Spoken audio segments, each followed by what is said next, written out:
un bijou. Les descendants, c'est-à-dire les enfants de Jean Giraud alias Moebius, commencent à rassembler des inédits, des incomplets, des planches de leur père. Ils rééditent ça sous les éditions Moebius Productions, c'est une toute petite maison d'édition. Et là, ils nous sortent en un volume le Destination Tassili d'Arzac, Corpus Final. C'est-à-dire, il y a déjà des choses qui sont parues, mais déjà, la beauté des pages, la beauté des planches, mais ils ont rajouté tous les scénarios de leur père, et notamment à la fin, toutes les planches inédites en noir et blanc, puisqu'il n'a pas eu le temps de les finir, du final d'Arza. Et à la fin, on a même le découpage de ce qu'il n'a pas pu dessiner avec le scénario. C'est-à-dire qu'ils sont à la tête d'une collection personnelle de leur père absolument fascinante. Ils éditent ça dans un album qui rend hommage à leur père. Et moi, je dois dire, je suis absolument fasciné. J'ai eu l'occasion de le rencontrer une fois, on avait discuté 1 heure.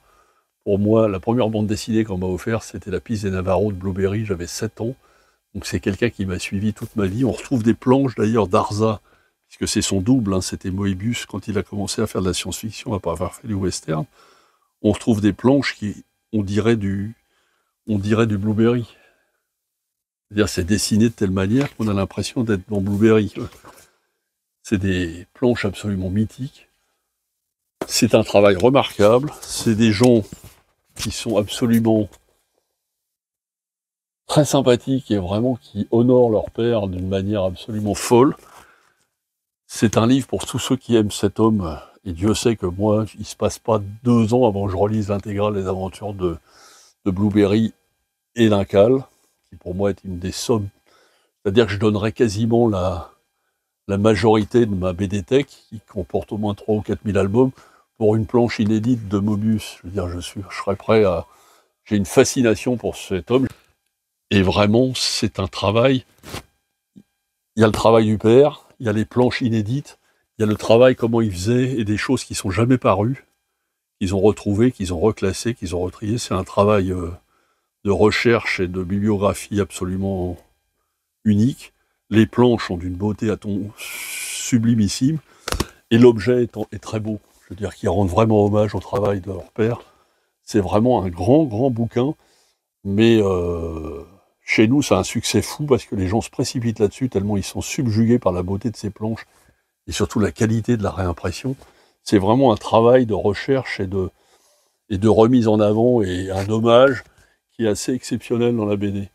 Et puis ça, on s'adresse quand même, ça parle quand même d'un des plus grands auteurs de BD de l'histoire de la BD française. Moebius, Arzac, Destination Tassili, Corpus Final, aux éditions Moebius Productions. Précipitez-vous parce qu'il y en a peu, il n'y en aura pas beaucoup, et c'est un travail de recherche absolument unique, pour un prix somme toute qui les mérite. 39 €, c'est pas cher. Pour redécouvrir des planches et surtout de la façon dont Moebius travaillait et les synopsis qu'il inventait, c'est pas du boulot, c'est carrément, là on est vraiment dans l'œuvre et dans la quintessence même de la pensée de l'auteur. C'est absolument unique. Vraiment, s'il y a une BD à vous procurer, c'est plus qu'une BD, c'est un livre hommage, c'est une somme folle, c'est une recherche sur la passion, puis sur la création. Arza, Moebius, Destination Tassili, Corpus Final, aux éditions Moebius Productions.